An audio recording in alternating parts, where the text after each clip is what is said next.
Halo semuanya, kenalin gue Nadia. Dan gue Shelly. And welcome back to Fanta, Find Out About Notaris. Nah, kita berdua akan menjadi host pada episode ketiga Fanta kali ini nih dengan tema Solusi dari ketidakpatuhan terhadap Undang-Undang Jabatan Notaris nih teman-teman. Serius banget ya topiknya ya, dan seru banget nih pastinya nih. Jadi kita akan ngobrol-ngobrol lebih dalam nih terkait cyber notari. Nah, di podcast sebelumnya udah dibahas ya terkait cyber notari juga, dan juga kenapa prakteknya itu terhambat di Indonesia sendiri. Nah, mungkin kita recap sedikit ya dari podcast episode sebelumnya. Jadi, sekarang itu notaris di Indonesia dalam praktiknya tunduk pada UU Jabatan Notaris. Di pasal 16 ayat 1 huruf MU Jabatan Notaris ini mengatur bahwa notaris wajib membacakan akta di hadapan penghadap dengan dihadiri oleh paling sedikit 2 orang saksi atau 4 orang saksi khusus untuk pembuatan akta wasiat di bawah tangan dan ditandatangani pada saat itu juga oleh penghadap, saksi, dan notaris. Nah, dalam penjelasan pasal tersebut menyatakan bahwa notaris ini harus hadir secara fisik dan menandatangani akta di hadapan penghadap dan juga saksi nih, teman-teman. Gitu. Jadi setangkep gue yang lo bilang tadi, Nat, berarti pengaturan di Undang-Undang Jabatan Notaris itu wajib gitu ya berarti ya notarisnya ketemu langsung sama kliennya untuk bikin akta otentik gitu ya, Nat? Iya benar, jadi wajib hadir secara fisik. Ini tuh maksudnya ya ketemu langsung sama kliennya gitu antara notaris. Oh gitu ya. Waduh, kalau gitu kan protokol kesehatan selama COVID-19 ini kan udah ketat banget ya. Dan kalau misalnya notaris ketemu langsung atau berhadapan langsung sama kliennya, bisa nggak terlaksana dengan baik dong jadinya protokol kesehatan. Susah juga ya jadinya ya. Iya, makanya itu dia timbul perdebatan sih mengenai hal ini. Makanya sekarang itu banyak notaris yang menginterpretasikan kata menghadap di era pandemi ini dengan cara yang berbeda-beda nih teman-teman. Jadi menghadap secara fisik ini tuh nggak nggak pasti gitu loh untuk di era pandemi ini. Jadi tuh masih ada notaris yang masih ketemu nih secara langsung, emang secara fisik gitu ya, mengikuti protokol kesehatan. Tapi ada juga yang mengimplementasikan dalam cyber notary gitu. Jadi mereka menghadapnya nih dengan interpretasi kalau bisa melalui daring gitu loh. Jadi bisa melalui telekonferensi atau video call. Jadi nggak bertemu secara langsung. Makanya nih ada dua tipe nih dari notaris nih di era saat Gitu ya, ini. jadi macem-macem juga ya praktiknya jadinya ya jadinya. Bener banget sih, Nat. Tapi tuh, Nat, sebenarnya gue juga pernah dengar nih ya, dan juga pernah melihat banyak banget nih perdebatan-perdebatan gitu terkait interpretasi menghadap yang harus secara fisik dan langsung tadi yang lo bilang tadi.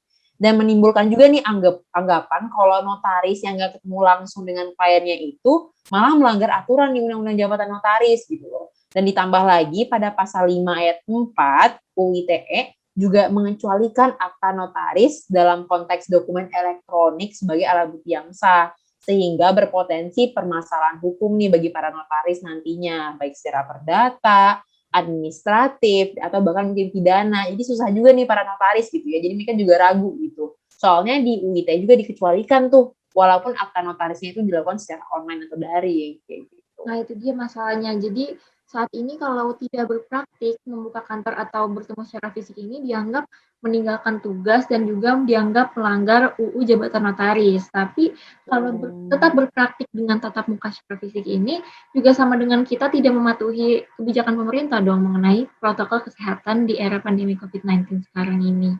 Jadi bisa terpapar virus. Serba salah sih. Aduh, serba salah banget ya jadinya ya kalau kayak gitu, mau ketemu jadi melanggar protokol, nggak ketemu jadi nggak melaksanakan tugasnya gitu ya. Nah, gue juga pernah dengar sih, Nat, kayak gini. Kalau dikatakan definisi harus menghadap itu sebenarnya masih subjektif banget juga, bukan cuma di para notaris atau klien-klien gitu ya, tapi di para hakim juga gitu. Jadi para hakim memiliki interpretasi masing-masing tuh. Banyak banget macam-macam terkait kata-kata menghadap ini. Jadi gimana nih interpretasi hakimnya? Ada yang nggak menerima hasil pembuatan secara daring gitu ya? Atau gimana nih, Syah? Bener banget, bingo banget nih. Jadi ada beberapa hal yang perlu diketahui teman-teman ya, baik teman-teman mahasiswa hukum, mungkin sarjana hukum, dan juga para notaris nih.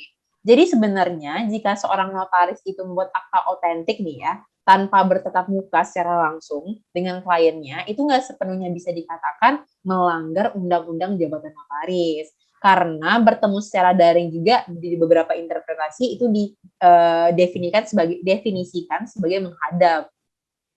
Jadi gimana nih, Shal? Jadi tidak sepenuhnya melanggar, tapi tadi ada yang bilang juga kalau ini melanggar UU jabatan notaris yang harus secara fisik. Iya, bener banget. Emang jadi ada dua gitu ya definisi interpretasi di sini. Tapi ya Nat, perlu diingat juga nih, kalau misalnya selama pandemi ini di mana terdapat penetapan keadaan darurat dalam penanggulangan wabah COVID-19.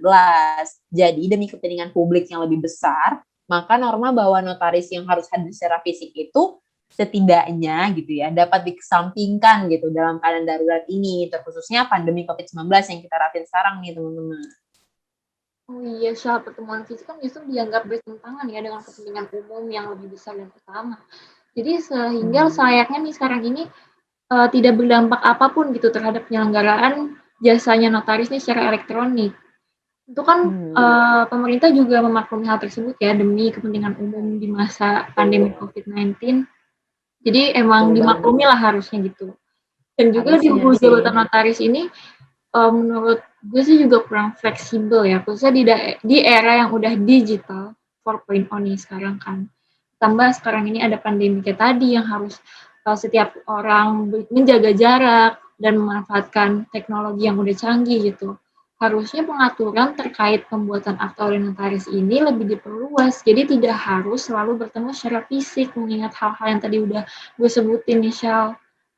Betul banget sih, Nan. Setuju banget sih dengan adanya revisi gitu ya. Itu bakal mempermudah banget, karena solusi yang lo bilang tadi terkait revisi itu, sebenarnya itu kalau kita lihat gitu ya, dari syarat akta otentiknya itu sendiri, memang udah dapat digolongkan gitu ya dalam alat bukti yang sah dalam kategori dokumen elektronik. Tapi pada pasal 5 ayat 4 huruf A dan B UU ITE, itu dikecualikan tuh akta notaris dalam konteks dokumen elektronik sebagai alat bukti yang sah di pengadilan. Makanya perdebatan yang terkait ini sering banget muncul terkait pengecualian akta notaris dalam alat bukti menurut Undang-Undang ITE gitu.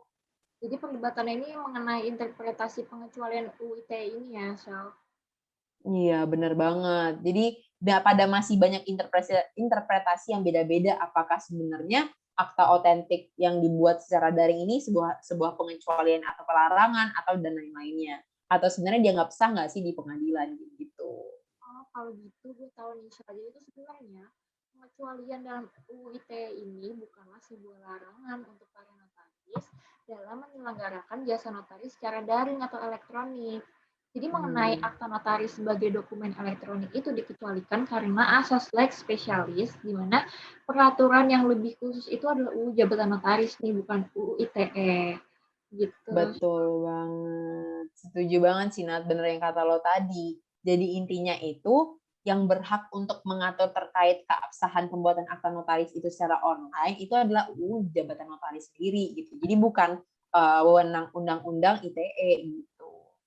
Nah, iya, jadi gitu. Dengan beberapa perdebatan dan permasalahan terkait kewajiban notaris dalam menghadap langsung kepada klien dalam pembuatan akta otentik, serta pengecualian akta otentik dalam UU ITE ini sebenarnya dapat diselesaikan nih dengan suatu solusi. Kalau menurut gue ya, yaitu dengan memperluas definisi menghadap ini agar tidak harus secara fisik, sehingga bisa melalui daring. Jadi bisa lebih fleksibel nih UU jabatan notaris ini. Betul banget. Dan menurut gue, solusi yang lo bilang tadi, Nat, itu bisa mempermudah banget nih ya untuk para notaris untuk melaksanakan pembuatan akta notaris yang secara daring dengan kliennya. Jadi mereka nggak bakal ragu-ragu lagi nih dalam melaksanakan pembuatan akta otentik secara daring dengan pertimbangan yang sebelumnya gitu ya, apakah akan diterima atau tidak akan diterima gitu. Akta otentiknya itu di pengadilan dan diterima secara sah pastinya oleh hakim. Iya, setuju banget, Michelle. By the way, nih percakapan kita seru banget ya hari ini. Tapi sayangnya, waktu kita udah mau habis, Michelle. Kalau dilanjutin, sebenarnya bisa sampai besok nih. Gak habis-habis kita berdebat. Bener banget. Gak habis-habis ya. Gue jadi lupa waktu nih, Nat. Bener-bener seru banget ya pembahasannya. Dan dan serius gitu ya, karena banyak banget menimbulkan perdebatan yang serius gitu ya di antara masyarakat kita terkait kata-kata menghadap ini di notaris kayak gitu. Oke deh kalau gitu guys, sebelum kita end nih ya podcastnya, gue mau mengucapkan terima kasih banget untuk para pendengar setia Fanta dari episode pertama sampai episode ketiga nih. Benar-benar kalian super keren semuanya. Udah pada mau dengerin ya dari episode pertama sampai sayangnya nih menjadi episode terakhir kita.